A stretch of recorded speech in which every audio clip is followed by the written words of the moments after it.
तो वैज्ञानिक भाषा में इसे एलर्जिक राइनाइटिस कहते हैं। अगर आसान शब्दों में कहूं तो ये हमारे इम्यून सिस्टम यानी शरीर की रक्षा प्रणाली की एक गलती है। हमारा शरीर उन चीज़ों को दुश्मन समझकर उन पर हमला कर देता है जो असल में बिल्कुल भी नुकसानदायक नहीं है। तो होता यह है कि हमारा शरीर एक झूठा अलार्म बजा देता है, लेकिन इस अलार्म के बजने पर शरीर के अंदर असल में क्या उथल-पुथल मचती है। आइए इस पूरी प्रक्रिया को जरा और करीब से देखते हैं।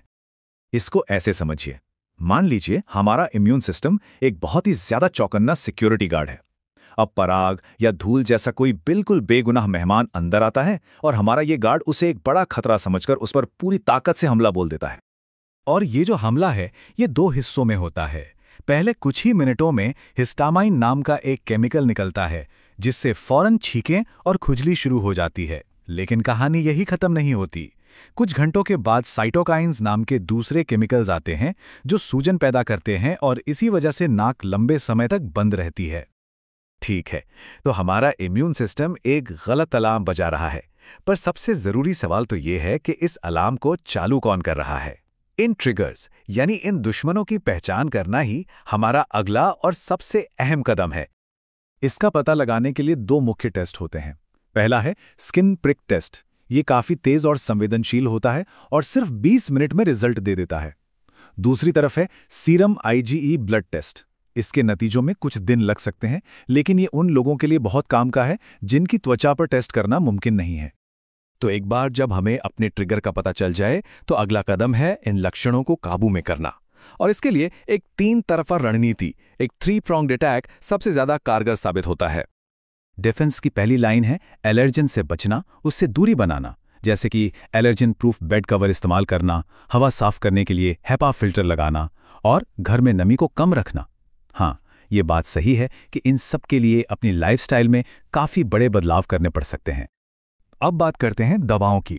इसमें इंट्रानेजल कॉर्टिकोस्टेरॉइड्स यानी जो नेजल स्प्रे होते हैं उन्हें सबसे असरदार फर्स्ट लाइन ट्रीटमेंट माना जाता है। भले ही उनका पूरा असर दिखने में कुछ घंटे या दिन लगे, वहीं हल्के फुल्के लक्षणों के लिए ओरल एंटीहिस्टामाइन गोलियां तेजी से काम करती हैं। और यहाँ एक बहुत ही दिलचस्प बात सामने आती है। एक स्टडी में पता चला कि जब डॉक्टर्स को खुद एलर्जी होती है तो वे भी अपने इलाज को लेकर बिल्कुल मरीजों की तरह ही लापरवाही करते हैं। इससे पता चलता है कि लगातार इसका मैनेजमेंट करना किसी के लिए भी कितना मुश्किल हो सकता है। तो फिर इसका लॉन्ग टर्म सोल्यूशन क्या है? वो है हमारा तीसरा स्तंभ, इम्यूनोथेरेपी। ये अकेला ऐसा इलाज है जो सिर्फ लक्षणों को दबाता नहीं बल्कि बीमारी की जड़ पर काम करता है। ये धीरे धीरे हमारे इम्यून सिस्टम के रिएक्शन को ही बदल देता है। इम्यूनोथेरेपी के भी 2 मेन तरीके हैं। एक है शॉट्स यानी इंजेक्शन, जो डॉक्टर के क्लिनिक में दिए जाते हैं और एक साथ कई तरह की एलर्जी पर काम कर सकते हैं। दूसरा है टैबलेट या ड्रॉप्स, जिन्हें आप घर पे ही ले सकते हैं, लेकिन ये कुछ खास तरह की एलर्जी के लिए ही होते हैं। और आखिर में चलिए थोड़ा जूम आउट करते हैं और देखते हैं कि ये जो एलर्जिक राइनाइटिस है ये हमारी सेहत की एक बहुत बड़ी तस्वीर से कैसे जुड़ा हुआ है। ये सिर्फ एक बंद नाक की कहानी नहीं है।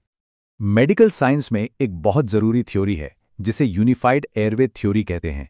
इसका सीधा सा मतलब ये है कि हमारी नाक, साइनस और हमारे फेफड़े ये सब एक ही जुड़े हुए सिस्टम का हिस्सा हैं। अगर एक हिस्से में सूजन या कोई प्रॉब्लम है तो उसका असर दूसरे हिस्से पर भी जरूर पड़ेगा। और यही वो वजह है कि एलर्जिक राइनाइटिस अक्सर अस्थमा जैसी दूसरी बीमारियों से जुड़ा होता है। सच तो यह है कि करीब 40% मरीजों को ये दोनों समस्याएं एक साथ होती हैं। यही नहीं, ये कान के इन्फेक्शन, एक्जिमा और यहां तक कि बार बार आंखें मलने से कॉर्निया के पतले होने जैसी गंभीर समस्या से भी जुड़ा हो सकता है। तो अगली बार जब नाक बहे तो एक पल रुककर ये जरूर सोचिएगा, क्या ये सिर्फ एक बहती हुई नाक है या फिर आपका पूरा का पूरा एयरवे सिस्टम आपको कोई बड़ा सिग्नल भेज रहा है जिस पर ध्यान देने की जरूरत है।